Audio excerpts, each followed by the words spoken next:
Front Page Dramas present The Mystery of the Mary Celeste.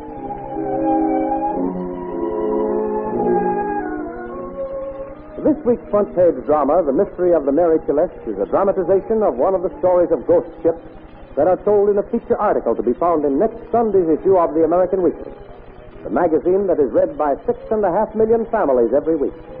No other publication can boast of such a large circulation. Join these 6.5 million families who each week order the Hearst Sunday newspaper that brings them their favorite magazine, the American Weekly.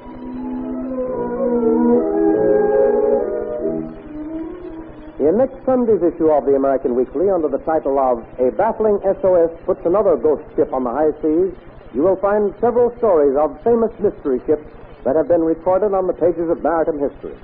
But none are as well known as the mystery of the Mary Celeste. Early in November 1872, she lay in her berth in New York, her hold fully loaded with a cargo of barrels of oil. She was not a big vessel and was, according to the law, very much overloaded. Her deck only a foot or so above the waterline. And because she was not a very sturdy craft, there were few sailors who wanted to man her on a trip across the Atlantic in the treacherous November weather.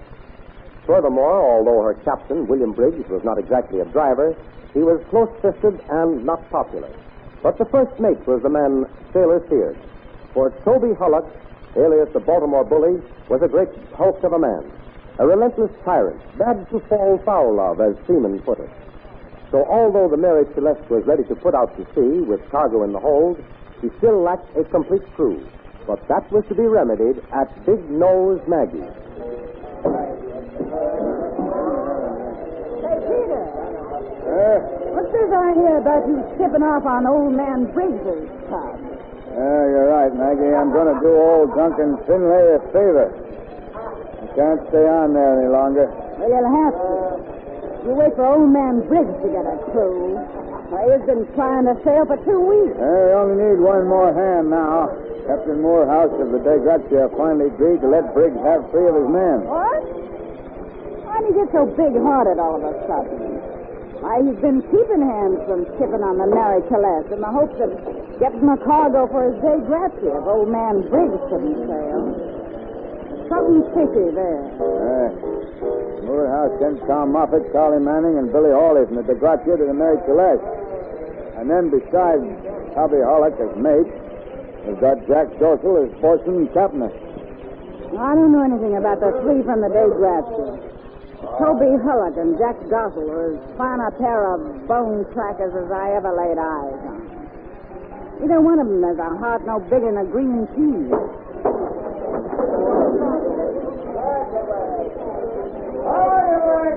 I'm back again. I told you I'd be back in the rain. Who's that, Maggie? It's Tom boy from Ohio. He's been in here twice, and I've missed the second way he's put his fist through. This proper place would be in a cage, where he's fit for a madhouse. I'll give him a drink that'll put a crimp in him. When he wakes up, he'll be aboard the Mary Celeste. Hey, Charlie, come here. What is it, Maggie? Give me $1. I got a crimp for you to shove aboard the Mary Celeste. Big, but Peter here will help you lug him aboard. That's the ticker. Here. Here's $1, Maggie. My, but you're a smart one. Sure. Hey, you, farmer boy. Come on over and have a drink. I want to talk to you. I know you can like me. I sure did. Here I am, Maggie. The best man in the place. Best man. Yeah. Drink to that. Yeah. Here you are. Yeah. Bottoms up, my boy. Good enough, Maggie. I'm the man for you. Here's to you, tough. Strong whiskey for strong man, eh, Maggie? That's the idea. You're the kind of a man Maggie goes for. Hey, you cheat devil. Where'd you put that drink? Where'd you put that drink? There you are, Peter. Tell old man Briggs he can sail in the morning. But he better do it early, and he better be out at sea before this bull moose comes to. And in the meantime, aboard the Mary Celeste, Captain Briggs and his wife are seated in their cabin discussing the crew and prospective voyage. It's no use complaining, Mary. I know Toby Hullock isn't the most pleasant man to have aboard, but he's a good first mate. Fashion. He's nothing but an uncouth hog. can't stand him. And I won't eat at the same table with him. Now, Mary, don't start trouble before we set sail. Stay out of Hullock's way. Don't nag you or interfere. You'll be all right. I tried to get another mate, but it's hard enough to get ordinary seamen, let alone a good mate. Come in. Well, we can sail in the morning, skipper. Got our last hand. Charlie Moore just brought him aboard. Blasted good hand he'll make, too. Sure, Captain. This fellow's the hand Mr. Finley promised us. Finley says take him or look out. He's a fellow Big-Nosed Maggie sent up. He's all sprung up and got to sea quick. All right. There's your $4. Now get along. Come on, vamoose, Charlie. Sure. Good night. That tug skipper's pulling out the Victoria in the morning. You want to share the tug? Yeah. Yep. That'll do, Hullock. It'll save us money, too. Good night. All right. Hail, Mary. Your hands are aboard. The weather's good. We sail in the morning. Our troubles are all over. All over my foot. With the crew you've got, they're only just starting.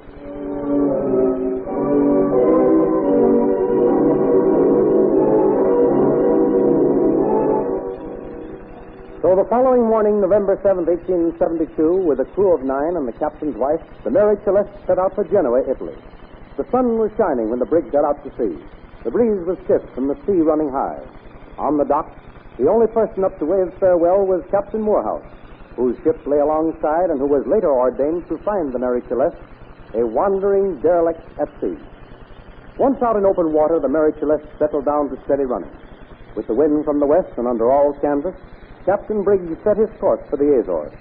The queer crew were hard at work, never suspecting that they would vanish into thin air. For almost a month later, December 4th, Captain Moorhouse of the Dei Gracia, sailing about 400 miles due west of Portugal, sighted a sail and soon overhauled it. It was a brig about 300 tons. He hollered orders to his crew. Signal her, Milligan. I did, sir, but she doesn't answer. She appears to be swagging all over the place. Must be something wrong, sir. Take a look through your glasses, skipper. See if you can see anything. Why, blast my heart, Milligan. There's no one at the wheel. In fact, there's no one on deck at all. No one at the wheel. No one on deck.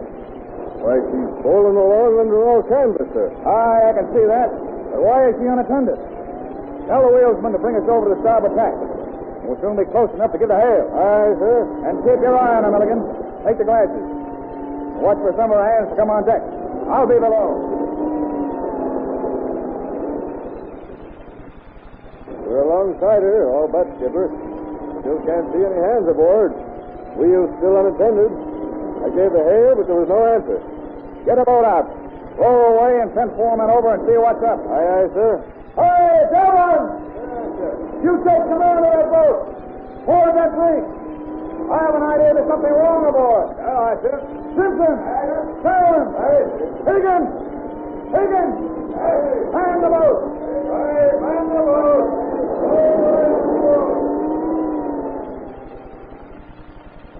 Hello! Hello! Anybody aboard? Higgins, you tend to that wheel. Cowan, Simpson, you search the forecastle. I'll take the cabins with Milligan. Let's go below.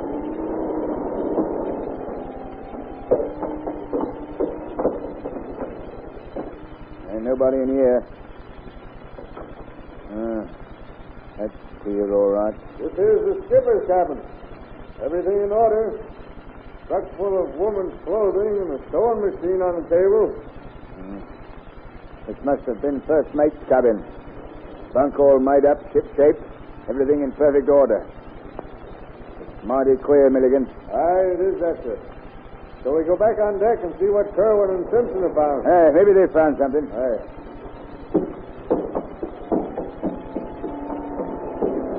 Anything to focus with? Yes, sir. There's some shots, drying on a line. 3 chests, all in order. 2 canvas ship bags, all stowed away. Nothing disturbed. Everything clean and ship shape, but not a sign of one of the hands. How about the hold? Maybe there's some down there. Open the hatch and go below, Simpson. Aye, aye, sir. Rowan says there's a chicken stewing in a pot in the galley. Fire's been raked out, but the stove is still warm. There's a cat asleep on one of the lockers, too. No human hands. No hands, sir. I have it. I'll bet my boots he's a plaguer. Cholera, maybe. Started it and jumped over one by one. Yeah, well, how about the last one to die? He'd be here, wouldn't he? Oh, maybe he fell overboard when he was jumping the last one before him over. Yeah, we searched the oil, mate. Cargo oil. A barrel. All in order. Nobody below, though. I looked over everything careful. Hello there! Hello aboard there, Dylan! What did you find? Everything shipshape, skipper. Cabins and folks are all in order. Chicken cooking on galley stove. No signs of struggle. Nothing out of place. But not a single soul aboard, sir. Cargo all in order. Drums and barrels of oil. The ship has been abandoned, sir. Get the ship loud! The slate, cash box, and papers. Go over everything thoroughly to make sure the masts and yards are sound. Leave one man at the wheel, then come back and report. Aye, aye, sir.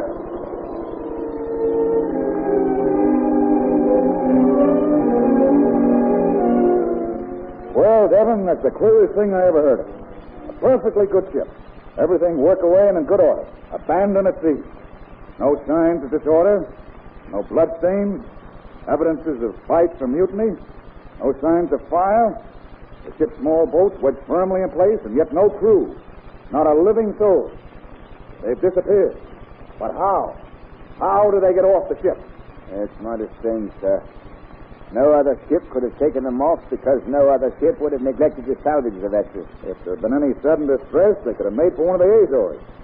They're only a short run. Aye, sir. And you don't think I was right about the plague, sir? No, if anyone had come down with it, Captain Briggs would have entered in his log. If he had been ill with it, the mate would have taken command and entered it. And what the sweet San Ferry Ann did happen? That's something for the authorities to figure out. Maybe they'll find the answer to it. In the meantime, we found her. She's a valuable prize. She's got a valuable cargo aboard. And that means a nice, juicy salvage plum.